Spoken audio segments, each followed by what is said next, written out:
Buenas noches, hermanos, que Dios les bendiga. Disculpen la demora. Tuve el contratiempo de última hora, pero bueno, aquí estamos nuevamente. Quiero invitarles a escuchar un himno que hace una pregunta. ¿Eres limpio en la sangre?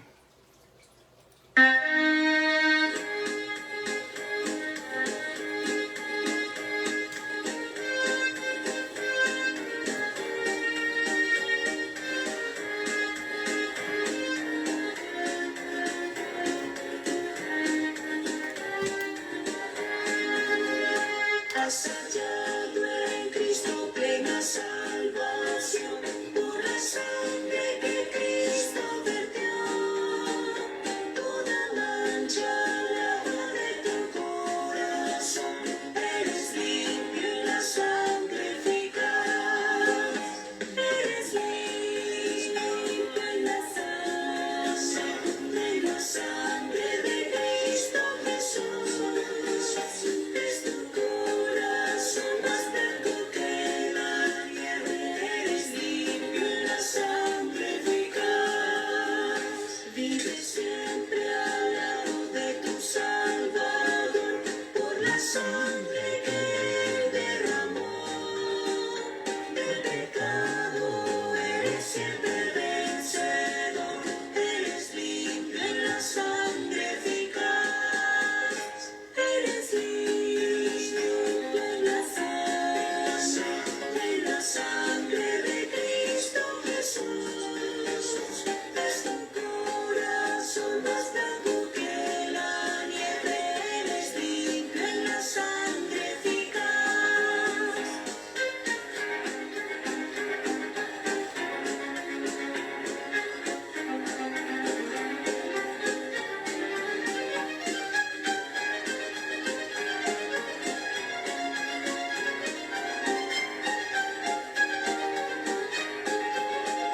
Tendrás ropa blanca al venir Jesús. Eres limpio en la fuente de amor. Estás listo para la mansión de luz. Eres limpio en la sangre eficaz. Eres limpio en la sangre de Cristo Jesús. Es tu corazón más blanco que la nieve. Eres limpio en la sangre eficaz. Cristo ofrece hoy pureza y poder. Oh, acude a la cruz del Señor. En la fuente es que limpiará tu ser. Oh, acude a su sangre eficaz. Eres limpio en la sangre de Cristo Jesús. Es tu corazón más blanco que la nieve. Eres limpio en la sangre eficaz.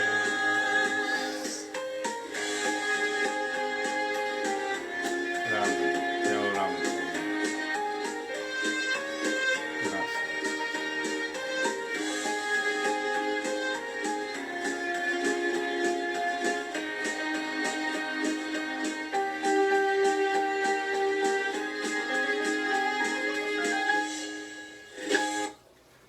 Gloria a Dios. Precioso himno. Eres limpio en la sangre eficaz. Bueno, les invito a que leamos juntos Mateo 18, versículos de 21 al 35.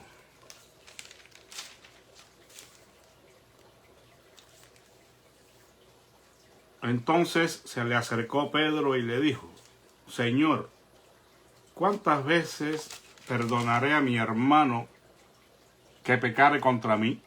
¿Hasta 7 veces? Jesús le dijo: no te digo hasta 7 veces, sino hasta 70 veces 7.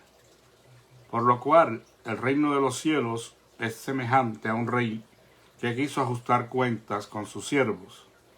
Y al comenzar a ajustar cuentas, le fue presentado uno que le debía 10,000 talentos. No teniendo él con qué pagar, su señor mandó que fuera vendido él, su mujer y sus hijos, y todo lo que tenía, y que se le pagase la deuda. Entonces aquel siervo se postró ante él, diciendo: Señor, ten paciencia conmigo, y te lo pagaré todo. El señor de aquel siervo, movido a compasión, le soltó y le perdonó la deuda. Pero aquel siervo, al salir, se encontró con uno de sus consiervos que le debía 100 denarios, y agarrándolo le ahogaba, diciendo: Págame lo que me debes. Entonces su consiervo, postrándose a sus pies, le rogaba, diciendo: Ten paciencia conmigo, y te lo pagaré todo. Pero él no quiso, sino que fue y le echó en la cárcel hasta que pagase la deuda. Viendo sus consiervos lo ocurrido, se entristecieron sobremanera, y fueron y refirieron a su señor todo lo que había pasado. Entonces, llamándole su señor, le dijo: Siervo malvado, toda aquella deuda te perdoné porque me lo suplicaste. ¿No debías tú también haberte compadecido de tu consiervo como yo tuve compasión de ti? Entonces su señor, enojado, le entregó a los verdugos hasta que pagase todo lo que debía. Así también mi Padre Celestial hará con vosotros, si no perdonáis de corazón cada uno a sus hermanos sus ofensas. Bueno, para ponernos en contexto, solamente les recuerdo que estamos estudiando, y ya hoy concluimos el capítulo 18 de Mateo, cuyo tema principal es la humildad.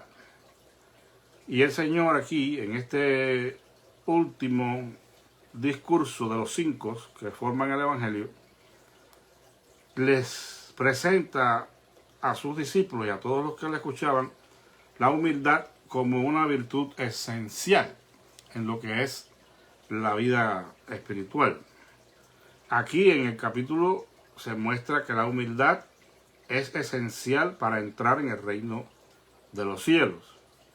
Es esencial para obtener grandeza en el reino de los cielos. Y es esencial para evitar ofensas. También es vital para ejercer la disciplina adecuada en la iglesia, que fue lo último que vimos. Y en esta ocasión vamos a considerar la virtud de la humildad como esencial para el perdón de unos a otros. Bueno, una vez dicho esto, entramos en materia. Aquí en este pasaje que acabamos de leer, vemos a Pedro nuevamente en escena. Pedro fue un individuo de esos que siempre estaba en los primeros planos, siempre impulsivo, siempre dispuesto a dar la primera palabra, ¿no? El primer paso. Sin duda es un individuo sanguíneo, alguien que no las pensaba 2 veces para actuar. Y aquí, una vez que Pedro estaba enterado de lo que el Señor Jesús acababa de decir acerca de el perdón y la disciplina en la iglesia y todo, Pedro viene y se acerca al Señor y le hace una pregunta. Esta pregunta fue la consecuencia lógica de lo enseñado por Jesús en los versículos 15 al 20, donde dice: y si tu hermano peca contra ti, ve y repréndele a solas tú con él. Si te escucha, ha ganado tu hermano. Pero si no te escucha, toma aún contigo 1 o 2, para que por boca de 2 o 3 testigos conste toda palabra. Pedro tenía esos versículos en mente cuando se dirige al Señor para hacerle esta pregunta. Bueno, ¿cuántas veces perdonaré a mi hermano que peque contra mí? ¿Hasta 7 veces? Esa fue la pregunta del apóstol Pedro. Probablemente cualquiera que estuviera allí escuchando a Pedro hubiera pensado, bueno, verdaderamente este hombre es muy generoso, porque está dispuesto a perdonar hasta 7 veces a su hermano. Y digo esto porque según el límite tradicional era hasta 3 veces. Posiblemente a raíz del dicho repetido en Amós, que cuando el Señor habla, dice, por un pecado de amor, por 3 pecados de Damasco y por el cuarto no lo revocaré. Y es probable que haya salido de allí esta creencia de que al menos 3 veces se haría el límite para perdonar al hermano. Y Pedro está siendo sumamente generoso, porque está diciendo, hasta 7, Señor, yo estoy dispuesto a perdonar hasta 7, ¿no? Seguramente él mismo estaba dándose la enhorabuena, ¿verdad? Qué bueno soy, ¿no? Qué bien dispuesto estoy a perdonar. Es probable también que además de la posibilidad de que este recurso estilístico empleado en Amós fuera la causa de esta creencia, porque allá en Amós esta expresión solamente indica el agotamiento de la paciencia de Dios. Es decir, a Dios finalmente se le agota la paciencia, entonces cuánto más a nosotros, ¿no? Quizás Pedro pensó que estaba haciendo tan bien que el Señor lo felicitaría. Otra posibilidad es que, y esto es un hecho histórico, los rabinos, según el Talmud de Babilonia, definieron el límite hasta 3. Quizás también inspirados por este pasaje en el libro del profeta Amós. Quizás Pedro pensó que Jesús le diría, has dado en el blanco, pues estás pensando en la perfección, ¿verdad? Y esto es porque el número 7 precisamente era indicativo de la perfección, de la plenitud. Y cuando se hace uso aquí, pues está indicando la perfección en este caso. Pedro pensó que iba a recibir quizás una alabanza del Señor. Y no estamos para nada condenando a Pedro. No hay razón alguna para pensar que él estaba haciendo esta pregunta solamente porque quería encontrar un límite para perdonar a su hermano y después, si no se arrepentía del hermano, pues entonces arremeter contra él. No necesariamente, no estamos pensando eso. Quizás Pedro realmente quería agradar a Dios y por eso está exponiendo un poco más de las 3 veces, está yendo hasta 7 como el límite. Y bueno, quién sabe después de esas 7 veces en qué estaría pensando el apóstol, ¿verdad? Si el hermano no aceptaba el perdón. Bueno, es interesante porque hay unas palabras del comentarista Mateo Henry que nos llama la atención en relación a esto. Si por un lado miramos que quizás Pedro no estaba pensando mal o no estaba actuando mal, pues también hay cierta sospecha, ¿verdad?, en cuanto a la paciencia que él tuviera.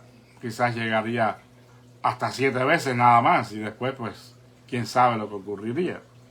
Bueno, dice Mateo Henry comentando esta parte, hay en nuestra naturaleza corrompida una perversa inclinación a restringirnos en hacer el bien y a pensar que cumplimos sobradamente con nuestros deberes religiosos, especialmente con respecto a perdonar a los demás y olvidar así cuánto nos ha perdonado Dios. Quizás por esa máxima, ¿verdad?, es que la respuesta de Jesús pues sorprendió a Pedro y nos sorprende a todos nosotros. Si no lo dejó perplejo, por lo menos lo dejó admirado. Jesús le dijo, no te digo hasta 7 veces, sino hasta 70 veces 7. Otra interpretación pudiera ser 77. Es otra traducción posible. No interpretación, perdón, otra traducción posible. Ahora, nuevamente aquí, el uso del múltiplo de 7, número que simboliza la perfección, es una manera de decir que para el perdón no debe haber límites. La idea es que no se lleve la cuenta en absoluto, sino que siempre se esté dispuesto a perdonar. Eso es lo que Jesús le está diciendo. Pedro, no te digo ni siquiera 170 veces 7 o 77. Siempre que tu hermano peque contra ti, debes de perdonarlo. O sea, no hay límites para el perdón. No hay cuenta alguna que se deba llevar. Tenemos que perdonar siempre, porque ese es el espíritu del Evangelio, el espíritu del perdón. Para ilustrar esto que el Señor le está diciendo a Pedro, el mismo Señor usa una parábola. Él le cuenta esta parábola que encontramos a partir del verso 23, la parábola de los dos deudores.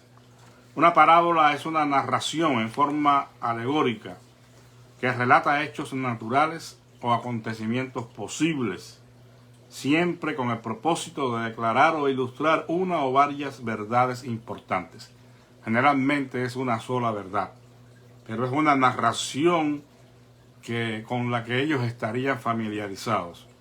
Se tocan en la parábola escenas muy típicas que ellos conocen de su diario vivir, de su cultura. Por eso es que es una narración que encuentra en ellos mucho significado. Y esta parábola de los dos deudores tenía el propósito de enseñar la verdad de que debemos perdonar a los demás, porque Dios lo hace con nosotros. O sea que el punto allí central de esta parábola es que el Señor nos dice que debemos perdonar a los demás por la sencilla razón de que Él lo hizo con nosotros. Dice la oración modelo: y perdónanos nuestras deudas, como también nosotros perdonamos a nuestros deudores, en Mateo 6:12. La parábola nos cuenta de un rey que quiso ajustar cuentas con sus siervos. Se encontró con uno que le debía 10,000 talentos, lo cual era una suma enorme. Para allá, para los años 1980, hay quien sacó la cuenta y esto tenía un equivalente a más de 2 millones de dólares. O sea que hagamos la cuenta de que este hombre le debía al rey más de 2 millones de dólares en equivalencia a los 10,000 talentos. Ahora, un denario era el salario diario de un obrero, lo que ganaba un artesano cualquiera en un día. Era un denario. Un talento eran 6,000 denarios para los matemáticos, ¿verdad? Vayan sacando cuentas. Un talento eran 6,000 denarios, por lo que 10,000 talentos representaban el salario de 60 millones de días. Una cantidad imposible de pagar era lo que debía este hombre a su rey. Al no tener con qué pagar la deuda, el rey ordena que él, su mujer y sus hijos y todo lo que tenían fuera vendido y que se le pagase la deuda. Imagínense, hermanos, en qué situación se vio este hombre. Estaba seguramente atormentado, estaba desesperado, porque esta deuda que no podía pagar le iba a costar bien caro. Iban a ser vendidos todos y probablemente por separado. O sea, no, aquí no es que la familia completa quizás vaya a ser comprada como esclavo, y que ahí no se sabe la suerte que pudiera preparar para ellos. Era terrible. Por eso es que el hombre se arrodilla, se postra ante el rey y pide misericordia. y promete que él pagaría toda la deuda. Y dice la historia que este rey, movido a misericordia, le perdonó la deuda y lo dejó ir. Lo dejó libre y le perdonó la deuda. Dice también la Biblia que al salir, este hombre se encuentra con uno de sus consiervos que le debía 100 denarios. Agarrándole, le ahogaba, diciéndole, págame lo que debes. O sea, lo agarró por el cuello seguramente. Le dijo, págame lo que me debes, que sería algo insignificante al lado de la deuda que le fue perdonada a él. Y este hombre hizo lo mismo que él hizo con el rey, se postró a sus pies y le rogaba que tuviera paciencia, que él le pagaría la deuda. Sin embargo, no fue escuchado, sino que fue echado a la cárcel, a los verdugos. Ante estos acontecimientos, sus consiervos, entristecidos, fueron y contaron los hechos al rey, quien mandó llamar al malvado hombre y le entregó a los verdugos hasta que pagase la deuda. O sea que aquellos compañeros, cuando vieron lo que pasó, dijeron, no, esto no es justo. Hay que ir y decirle al rey lo que acaba de pasar. Y efectivamente fueron y lo dijeron al rey, y el rey mandó a buscar a este tipo que no tuvo misericordia de su consiervo y lo echó con los verdugos hasta que pagase la deuda. Ahora, es necesario puntualizar aquí que el Señor Jesús comenzó esta parábola diciendo que el reino de los cielos es semejante a, y entonces procede a contar la parábola, por lo que aquí el rey representa a Dios mismo, con quienes hemos contraído una deuda impagable, la deuda de nuestros pecados, de nuestras ofensas a Dios, de nuestras violaciones de sus mandamientos, de nuestra indiferencia al llamado que nos ha hecho. Dios, si llevara la cuenta de nuestras transgresiones y nos pidiera saldar esa deuda, hermanos, ¿qué haríamos? Definitivamente no pudiéramos pagar de ninguna manera la deuda que tenemos con Dios. ¿Qué pagaré a Jehová?, dijo el salmista, por todos sus beneficios para conmigo. Y el beneficio más grande que nosotros hemos obtenido de parte de Dios es el perdón de nuestros pecados. Es la salvación de nuestras almas. Pero si Dios fuera a llevar la cuenta, hermanos, de nuestras transgresiones y pecados, estuviéramos perdidos.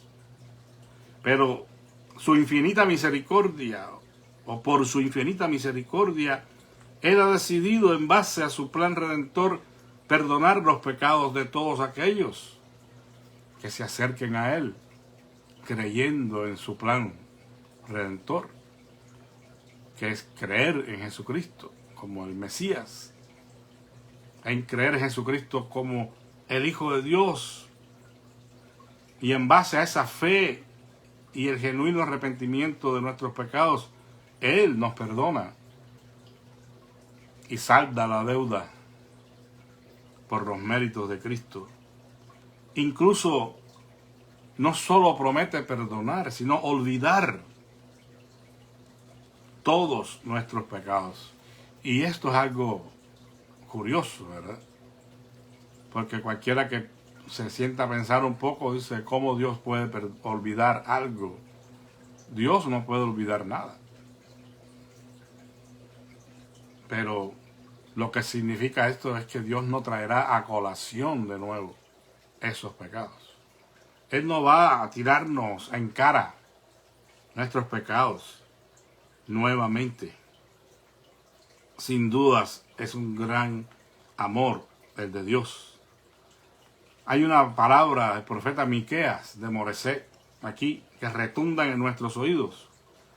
Dijo el profeta, ¿qué Dios como tú que perdona la maldad y olvida el pecado del remanente de su heredad? No retuvo para siempre su enojo, porque se deleita en misericordia. Él volverá a tener misericordia de nosotros, sepultará nuestras iniquidades y echará en lo profundo del mar todos nuestros pecados. Bendito sea el nombre del Señor. Miqueas 7, versículos 18 y 19. Es un llamado, hermanos, a que nosotros seamos como Dios en este aspecto también. Seamos misericordiosos y estemos dispuestos a perdonar a quienes nos ofenden todas las veces que sean necesarias y cualquier tipo de ofensas. Es aceptable que nosotros podamos pensar que necesitemos la gracia divina para esto. No digo que no, porque quizás en nuestra humana naturaleza afectada por el pecado, el perdón no es nuestra primera opción. El perdón se rezaga y a veces hasta se niega, porque guardamos rencores y nos amargamos. El resentimiento acaba con nuestra vida, nos enferma incluso físicamente, porque no somos capaces de perdonar. Pero perdonar es divino, hermanos. Y la gracia de Dios en nosotros, su Espíritu Santo, nos lleva a que asumamos una actitud misericordiosa, perdonadora con aquellos que nos ofenden. Este asunto es muy serio. En el versículo 38 dice, 35, así también mi Padre Celestial hará con vosotros si no perdonáis de corazón cada uno a su hermano sus ofensas. O sea, de la misma manera que el rey echó a los verdugos, aquel hombre que no quiso perdonar la deuda a su consiervo, dice la Escritura, que de la misma manera hará Dios con aquellos que no perdonen de corazón las ofensas de sus hermanos. Esto es muy fuerte y no debemos tomarlo con ligereza. Porque siguiendo la analogía con la parábola, dice Jesús estas palabras. Es un asunto a considerar con temor y temblor. No debemos pensar que este perdón negado de parte de Dios tiene solo que ver con la negativa a entrar en el reino de Dios, lo cual es un hecho y sería definitivamente una fatalidad, ¿verdad? Que después de todo el esfuerzo que hemos hecho para tratar de vivir agradando a Dios, se nos niega la entrada al reino de los cielos, porque no hemos perdonado de corazón las ofensas que nos han hecho. Pero además de eso, esto tiene una connotación con la realidad presente. Es decir, que significa que las ofensas que recibimos y la falta de perdón en nuestros corazones nos privan de las bendiciones de Dios en esta tierra y recogemos consecuencias muy amargas por no perdonar a nuestros hermanos. No sé si ha escuchado esta frase: yo lo perdono, pero no olvido. Seguramente que sí, porque es muy común. Sí, no, lo perdono, pero jamás olvidaré este asunto. Bueno, en realidad, un perdón que no está dispuesto a olvidar no es un perdón verdadero, definitivamente. Olvidar no significa que se borre de nuestra memoria el evento ocurrido. Significa que no será sacado a colación el asunto nunca más. Significa que continuaré amando y aceptando a esa persona de la misma manera o más intensamente que antes. Pues tengo habitando en mi ser a un Dios que me perdonó todos mis pecados y transgresiones, y que a pesar de quien soy, me continúa amando eternamente. O sea que no hay razón para que alguien que diga llamarse cristiano no esté dispuesto a perdonar. o todavía esté guardando algún rencor, algún resentimiento hacia alguien que le ha dañado, ese asunto tiene que ser resuelto cuanto antes, porque hay que perdonar de corazón, como Jesús lo acaba de decir aquí. Para estas alturas quizás usted se está preguntando, si ha estado siguiendo el estudio de Mateo 18, ¿y dónde está la humildad? No, que la humildad es el asunto principal de este capítulo. Bueno, yo solamente me limito a decirle, si alguien se ha preguntado dónde está la humildad en todo este asunto, pues yo le respondo que en todo el asunto. Solo el humilde está dispuesto a perdonar a su hermano todas las veces que éste pecare contra él. Porque el humilde perdona de la misma manera en que él fue perdonado por Cristo. La persona humilde está consciente de esto y entiende la Biblia que dice: soportándoos unos a otros, soportaos unos a otros y perdonaos unos a otros, así como Cristo os perdonó a ustedes. De la misma manera que Cristo os perdonó, así hacedlo también vosotros. Colosenses 3:13. El humilde no olvida el perdón de su deuda con Dios y está dispuesto siempre a perdonar a quienes le ofenden o dañan. Él sabe que Dios le perdonó a él sin merecerlo. Pues ahora la humildad en su corazón le lleva a perdonar también a aquellos que le ofenden. El humilde tiene misericordia, como Dios tuvo misericordia de él. El hombre de bien, dice la Biblia, tiene misericordia y presta. Gobierna sus asuntos con juicios. O sea, tiene misericordia, pero tiene tanta misericordia que Él da misericordia. Y esa es la imagen de Dios. Un Dios que se desborda en misericordia, que es amplio en perdonar. Así tenemos que ser también nosotros, amados hermanos. El humilde sabe que el juicio será sin misericordia para aquel que no haga misericordia. Y la misericordia triunfa sobre el juicio. Dice en Santiago 2:13. El humilde sigue los pasos de su Señor, quien pendiente de una cruz, adolorido y moribundo, pidió perdón para todos aquellos que le crucificaban. Recuerden esa frase: Padre, perdónalos, porque no saben lo que hacen.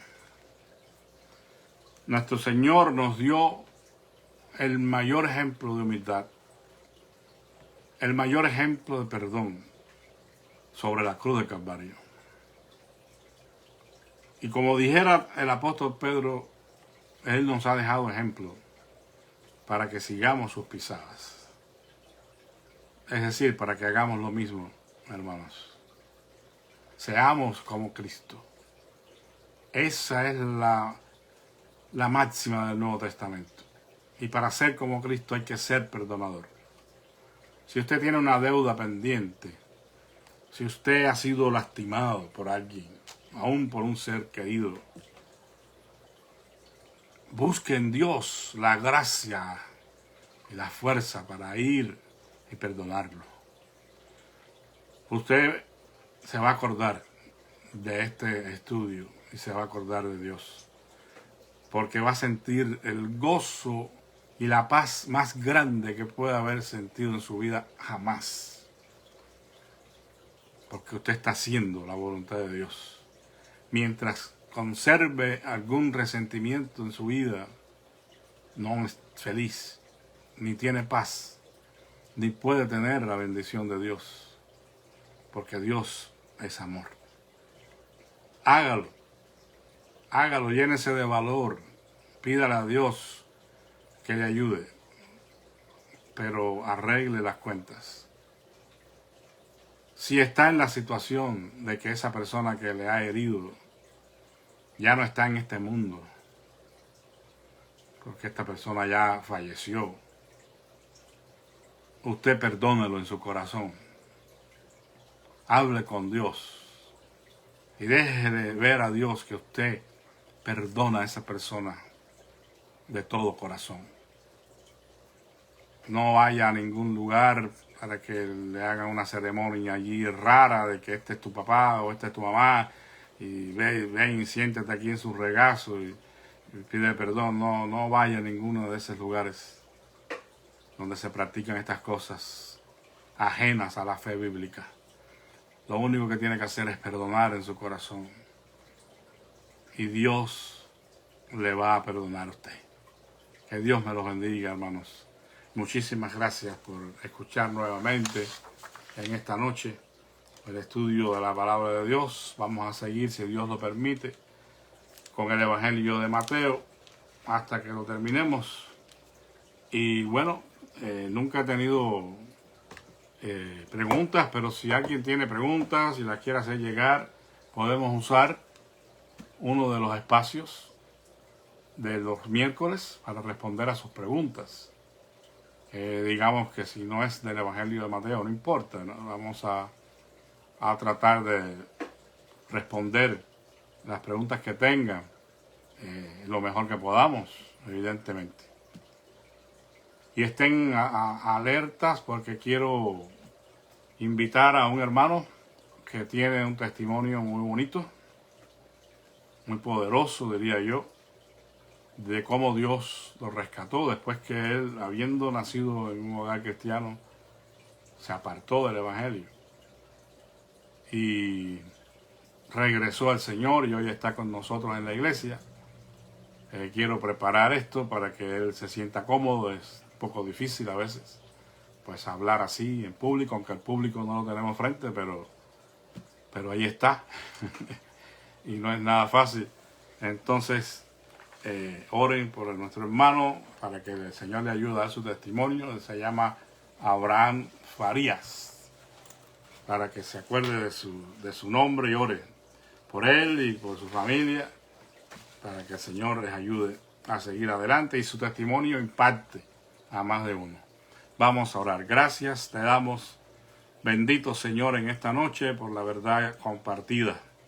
Ayúdanos a ser perdonadores, misericordiosos, como tú lo eres, Padre.